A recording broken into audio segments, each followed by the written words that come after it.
hablando de lacras, regresarme contigo, mi querido Marcelino. ¿Cómo ves las declaraciones del presidente Andrés Manuel López Obrador? Ahí estaba yo en primera fila y la verdad no paré de reír. No sé si una risa de encabronamiento, una risa sincera por todo lo que estaba exponiendo el presidente Andrés Manuel López Obrador de estos personajes que organizaron y participaron en la marcha. Dice el presidente, la mayoría de los dirigentes de la marcha son puros mapaches electorales. Y la verdad es que no hay uno que se pueda rescatar cuando no han sido cómplices de trácalas anteriores. Son personajes muy torcidos, muy chuecos, diría el propio presidente, mi querido Marcelino.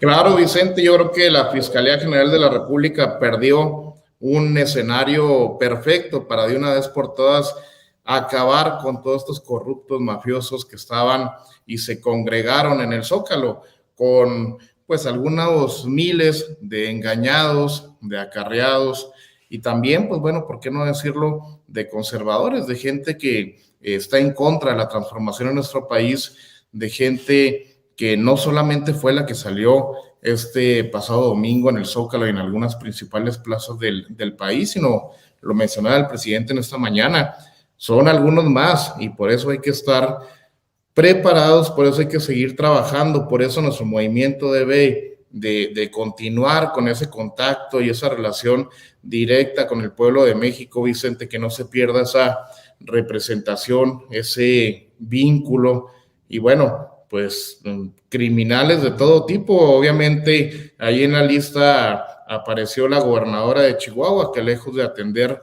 la problemática tan seria que tenemos aquí en el estado, pues sigue en esta franca campaña de desprestigio a la Cuarta Transformación y al presidente de la República, y un sinfín de criminales, de personajes, como lo vimos en la mañanera, algunos no tan conocidos, eran los más jodidos, Vicente, porque ya también, pues cuando el presidente de la República ve tu foto ahí en la mañanera y no sabe ni identificarte, pues es porque no tienen representación, porque nadie los conoce, porque no tienen liderazgo, no tienen proyecto. Podrán llenar el Zócalo, Vicente, pero están muy lejos de poder competir seriamente para el 2024. Puro mapache electoral, dijo el presidente Norman Pearl, de estos dirigentes de la marcha. Bueno, yo desde hace algunos días venía hablando acerca de esta marcha y la marcha no presentaba realmente un perfil ciudadano, ¿no? Sus máximos convocantes, imagínate, sus máximos convocantes eran Felipe Calderón. ¿Qué tipo de representatividad puedes tener cuando los tipos están siendo juzgados en los Estados Unidos o han sido juzgados en los Estados Unidos como narcogobiernos? Ellos encabezaron 2 narcogobiernos. Es decir, ¿cómo es posible que tengan el impacto que todo mundo dudamos que pudiera tener? Sin embargo, yo un día antes de la marcha hacía un tuit donde aseguraba que iban a llenar el Zócalo. Es decir, ellos dividieron al país y establecieron que había 80, 90, 100 plazas, así le llamaron, acostumbrados al término narco, de plazas, pero sabían perfectamente bien que la plaza más importante era la Ciudad de México, y yo aseguré que lo iban a llenar. ¿Por qué? Porque iban a acudir a sus opciones, ¿no?, a sus posibilidades. Yo veo con cierta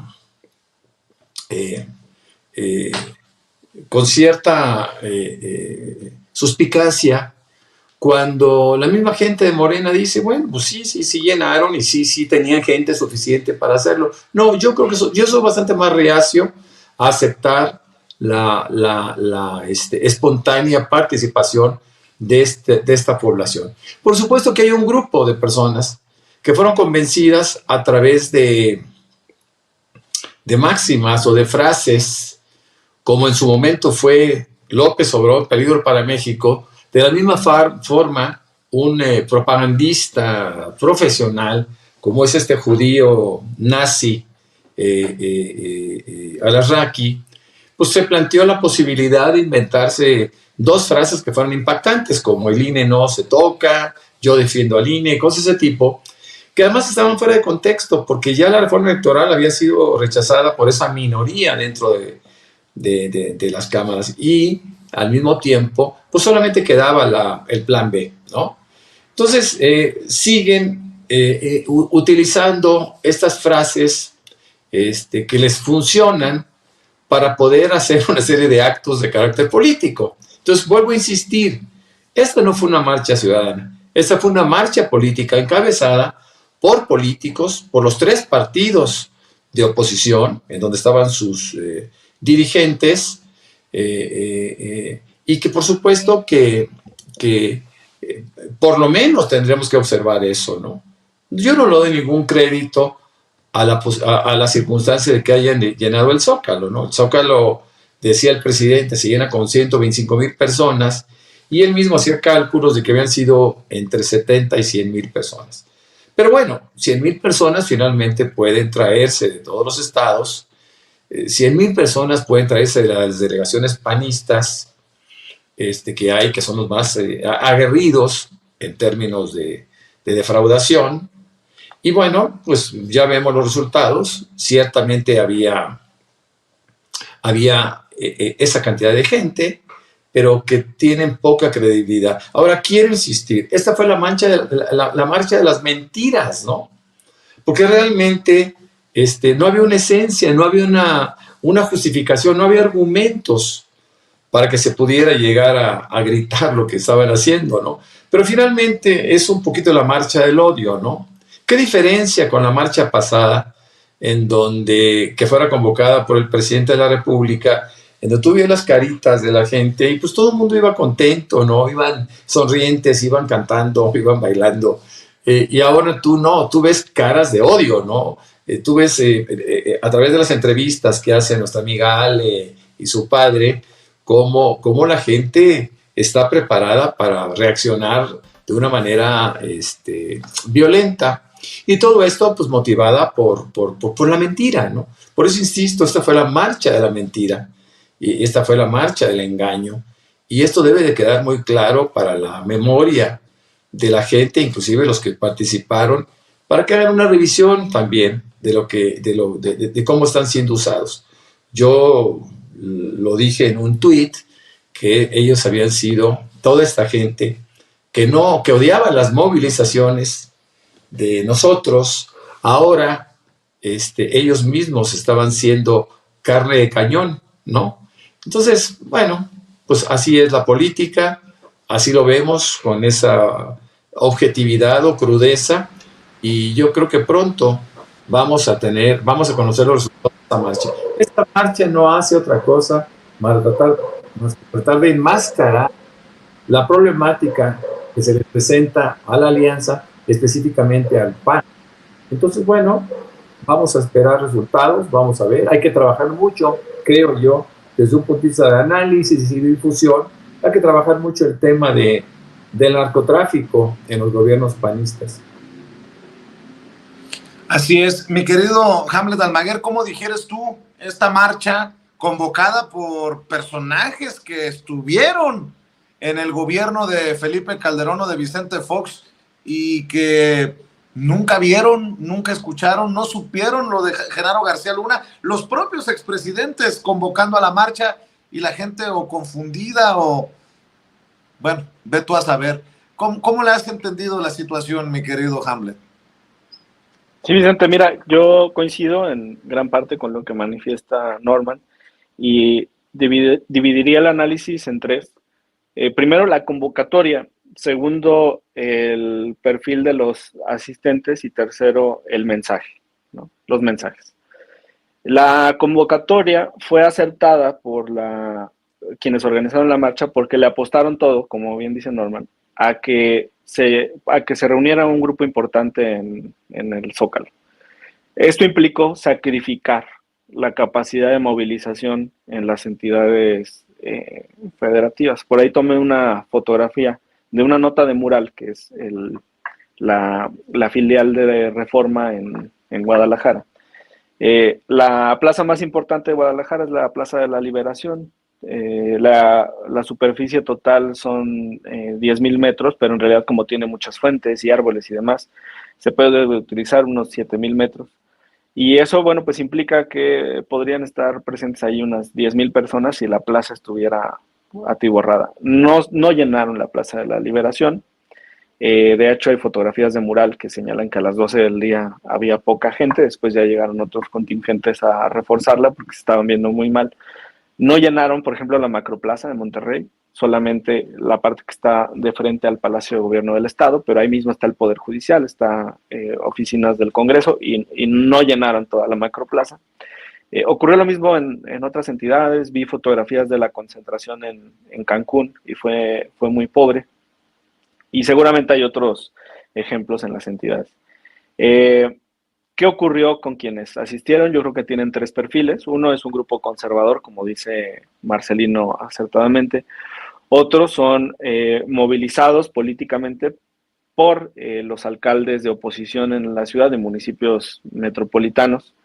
Y el tercero son personas que llegaron de todo el país, más los líderes partidistas con sus estructuras. De ahí la importancia, Vicente, de recuperar las alcaldías en la ciudad. El fin de semana estuvimos en Campeche y en Yucatán hablando de la reforma del Plan B. Y tuve la oportunidad de platicar con la gobernadora Laida. Me regaló parte de su tiempo. Y me contaba sobre cómo se había generado la decisión para que ella compitiera por la alcaldía Álvaro Obregón. Y creo que en el 2024 tenemos que hacer eso, Vicente. Mandar a perfiles de primera línea que estén incluso sobrados para poder ganar las alcaldías de la Ciudad de México. Recordemos lo que ocurrió en las elecciones intermedias del 2015. Pues los alcaldes, por ejemplo, de Morena, que eran pocos, pues era la jefa de gobierno Claudia Sheinbaum, el presidente de el líder de la fracción de Morena en el Senado, Monreal. No lo digo respecto de su actuación actual, que todos ustedes saben mi posición y el público también. No, lo digo sobre el peso de los perfiles. Entonces, para el 24, a todas las alcaldías de la ciudad, pero particularmente a las 9, que en este momento están en manos de la oposición, hay que mandar a perfiles de primera línea, o sea, exgobernadores, secretarios de Estado, gente con el peso político, la experiencia y la trayectoria suficiente para que la ciudadanía pueda reforzar esa confianza en ellos y ganemos 16 de 16 en la Ciudad de México. Luego, sobre el mensaje, dos partes muy importantes. Primero, pues las arengas, ¿no? De Belanzarán, exdiputado del PRD, que siempre se para de puntitas, ¿no? Para sus comentarios. Lo volvió a hacer. No, es en serio, de un secretario técnico en el Senado, el más joven de los que participaban, que siempre ha estado en el PAN, nada más que ahora se puso una playera rosa. Y después ya en los discursos, 2. El de la exdiputada del PRI, Beatriz Pajes, quien modificó el móvil supuestamente ciudadano y lo partidizó y politizó cuando convocó a llenar las urnas para 2024 por la opción política de la oposición. Y lo hizo clara y directamente. Y eso nos va a dar pie también para enfilar queja por tema de fiscalización, a ver qué gastaron los partidos políticos de oposición en esa movilización, y hoy se anunció también aquí en el INE. Y finalmente el discurso de Cosío. Es la primera vez, Vicente, en que el representante o un representante de la oposición, de quienes rechazan el Plan B, expresan públicamente la posibilidad de que la Suprema Corte declare parcialmente inconstitucional la reforma. Y fíjate quién lo está diciendo.